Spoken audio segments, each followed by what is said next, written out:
Hi vlog. Hi vlog. Never felt this way.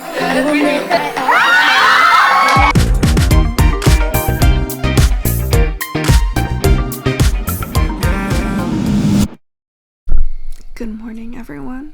It is currently 4:54 a.m. Time for me to wake up, get ready, go on a run, and start the day off. So the first thing that I always do every single morning is breath work. So I'm just going to do that really quick. You guys can watch me.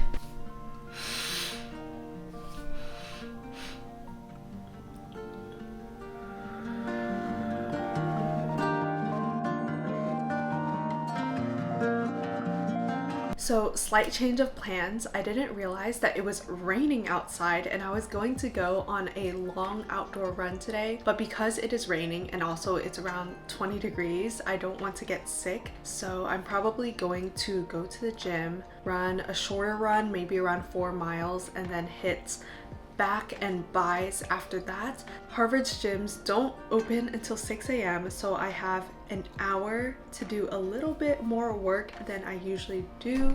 So what I'm going to do is I'm going to work on team meeting slides.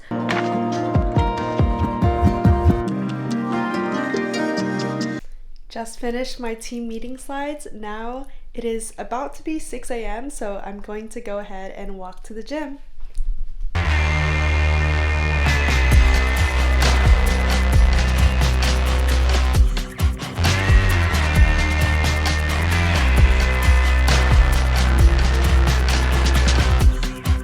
Just showered, I did my makeup, and now I'm going to curl my hair. But while I do this, I do want to share a conversation that I had with one of my students the other day that taught me a lesson about how to make difficult decisions. They explained their situation to me, which is essentially they are early on in high school and they've been in their basketball team for a really long time now.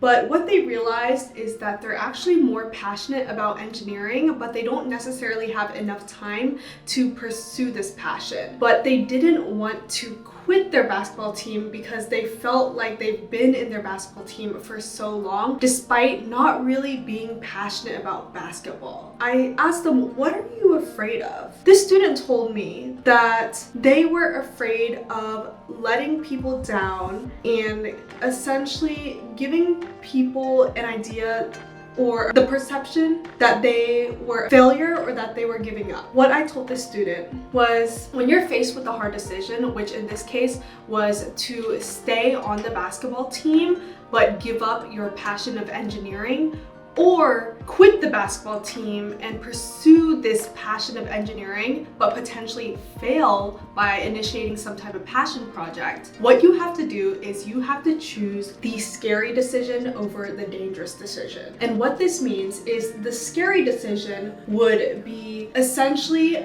having to have a difficult conversation with your team members, potentially let people down, but you would pursue this passion of yours despite not knowing what the end result would be, despite not knowing if you would succeed initiating a passion project. But the dangerous decision would be continuing to stay in an activity where you are not truly passionate and it's actually draining your energy, and then giving up something that is actually your dream and something that you want to pursue. And so whenever you are faced with a difficult decision, you want to choose the scary decision over the dangerous decision. And this is essentially the framework that I use to make a lot of decisions in my life, especially if I'm faced with a really, really tough decision. So for example, whenever I was starting Ultimate Ivy League Guide, I knew that this would take a lot of time. I knew there would be a risk of putting myself out there on social media. I knew there would be a risk of giving up a lot of things and essentially launching this company. But I knew that this was my purpose, and I knew that it was my purpose to help as many students as possible. And so I decided to choose the scary decision to start Ultimate Ivy League Guide and essentially let go of a lot of my other commitments. And yes, I did have to make difficult decisions. I did have to have difficult conversations and tell people that my priorities were changing. But at the end of the day, the regret of inaction will always be greater than the regret of taking action and failing. You have to be very comfortable with failing in life if you want to truly pursue your dreams and make a difference in the world. If you want to truly make a purpose and impact people, you do have to be very comfortable and open to failing. Every closed door is one step closer to success. And I think that is what I essentially told the student. Hopefully that helps you guys a little bit whenever it comes to making difficult decisions in your life. Successful people make difficult decisions very, very quick. So get good at it. Learn the skill early on, especially if you are young, and I promise you, it will help you so much as you get older. Because a lot of the times, and I know I was this person too, you want to people please and you don't necessarily want to take risks. But sometimes life is about taking risks, and if you fail, that's okay. That's okay. You are not running against anyone's timeline except your own. And so you can pick yourself back up and you can start over. And that is completely okay. I failed so many times. But you have to be willing to fail if you want to truly maximize your potential. So Fridays are actually my lightest days in terms of my classes. So since I still have around 2 more hours until my first class at 10:30 and my only class on Fridays, I decided to treat myself a little bit. I'm here at a coffee shop. I got myself some cold brew and now I'm going to do some work. So what I'm working on is a grant proposal. And essentially, as you guys know, I am a pre-med student here at Harvard, and one of the classes that I'm currently taking this semester is an upper level neuroscience class. And one of the topics that we're really exploring in this class is adolescent brain formation. And so based off of the topics that I learned in this class and then also some podcasts that I've been listening to outside of class, I became really interested in how diet, particularly the ketogenic diet, can affect oligodendrocyte formation in adolescence and also myelination as well. And so I want to conduct an experiment with 3 particular aims and do this in a mice model. But of course I have to get this experiment approved. So that's why I am currently trying to kind of outline a grant proposal for this experiment. It takes a lot of work, I will be honest, but that's why I'm also meeting with my professor every now and then. This is an example of intellectual curiosity, which is one of the qualities that admission officers look for. And honestly, I think my trait of intellectual curiosity is probably one of the reasons that got me into Harvard and other Ivy League schools. Essentially, intellectual curiosity is taking something that you are interested in or something that you learned, whether that's in a classroom or in an extracurricular activity, and expanding it beyond just the 4 walls of the classroom. And that really shows to admission officers initiative, leadership, and the ability to really further explore the passions and interests that truly resonate with you. And so with this particular experiment, I became really interested in these types of topics in class, but I also had questions that couldn't be addressed in the class, and I want to be able to explore them on my own. And so I am outlining a potential experiment and writing up a grant proposal, and hopefully I can get that approved. So that's what I'm currently working on. I'm trying to finalize the outline for the grant proposal before I meet with my professor and then workshop my grant and essentially write it up. But I'm going to work on this before my first class, which is at 10:30 a.m. and then I'm going to head to class. I'm currently walking to my first class, which is my Vietnamese class. I'm taking Vietnamese because I'm not fully fluent, but I do want to be fluent so that I can talk more with my grandma, and then also so I can travel back to the motherland and be able to converse with everyone there and also the family that I have there.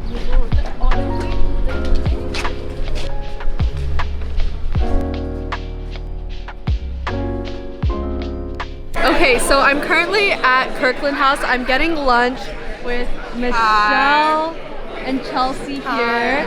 Do you want to introduce yourself, Michelle? I'm Michelle. I'm a senior in Boho House studying econ with a secondary in CS. I'm Chelsea. I'm a senior in Cabot and I study history and econ. And my fun fact is I don't know what cottage cheese tastes like. I've never had cottage cheese before.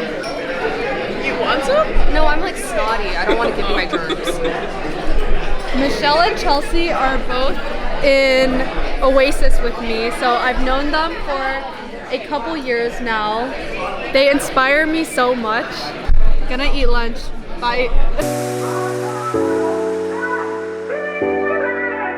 So I'm currently headed to MIT right now because some of my entrepreneur friends, they're participating in a demo day at MIT. So I want to come support them because they are people that I really care about. What's up, vlog? Finn Hulse, hometown Williamsburg, Virginia. Height 6'7". That's all you gotta know. Live with Elise. Yeah. She's the best roommate I could ever ask for. So I live in the same house as Finn. Finn is one of the funniest people I know. We literally send each other crazy Instagram reels. You would be shocked. No, just kidding. You would be shocked. Being ushered back in. Oh, is it recording right Hello now? again. That's from awesome. Henry. Yeah. Wait, there's like tons of food here. Yeah, they balled out. They really did ball out.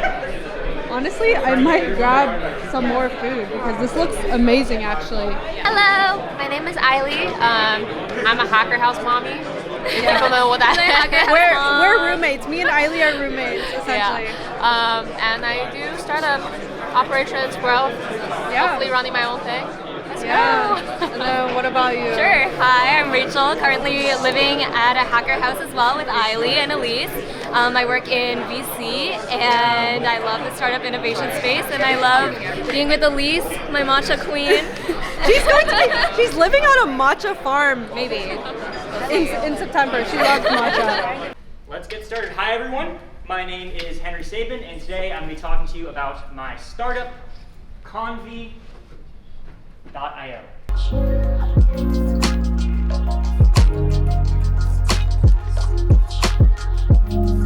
9 demo nights across Boston. A lot of just crazy shit. Chaos. It ends right now. And the winner is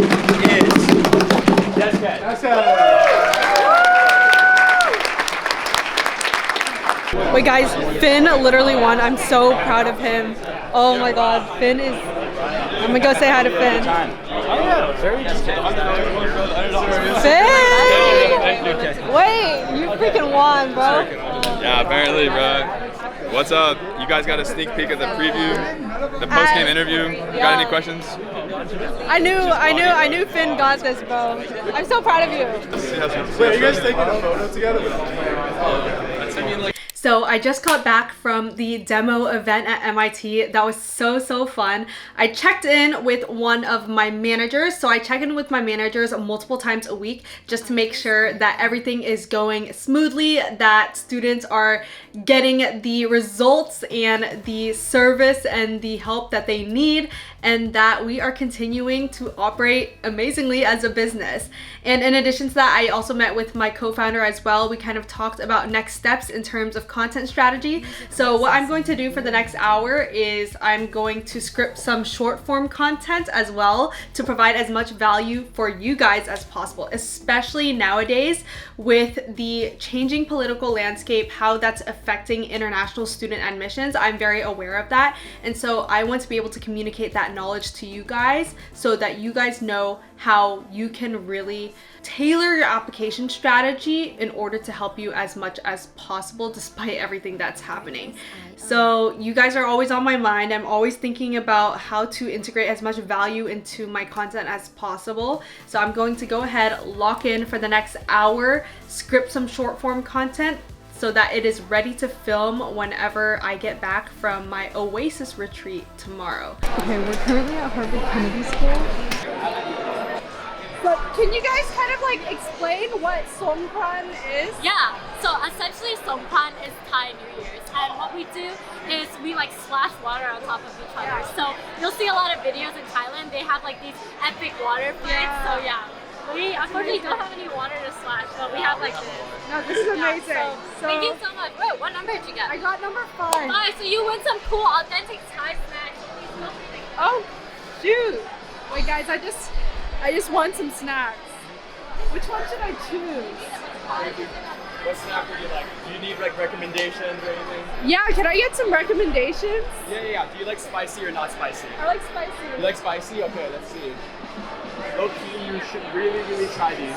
What is that? This is like chicken skin with like spice. Yeah. You should try this. You get some upgraded So do I just grab one or do I grab Oh, you just grabbed one. Sorry. Okay. I will try this.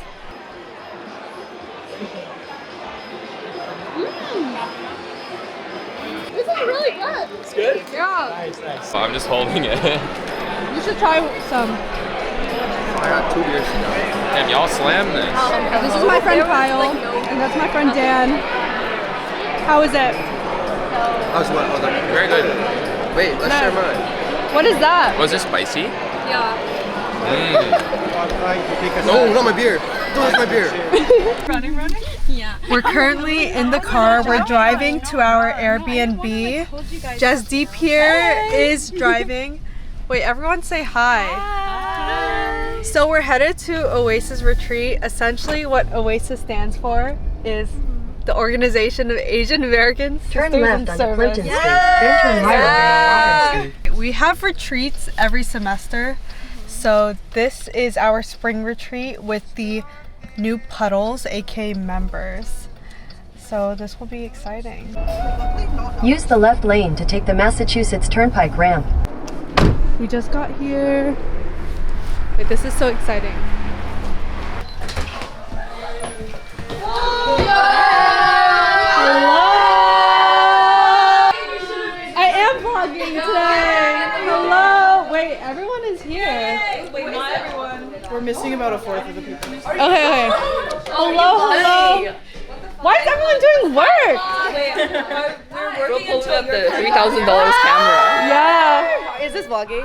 Yes. Hi vlog. Hi vlog. So cute. Sheridan brought the goodies here. Sheridan brought the goods. Oh my goodness.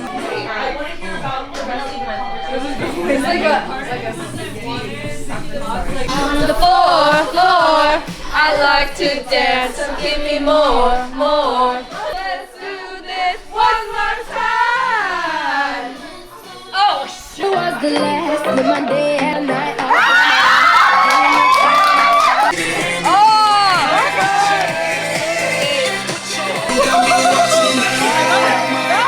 I know we weren't perfect, but I've never felt this way for no one.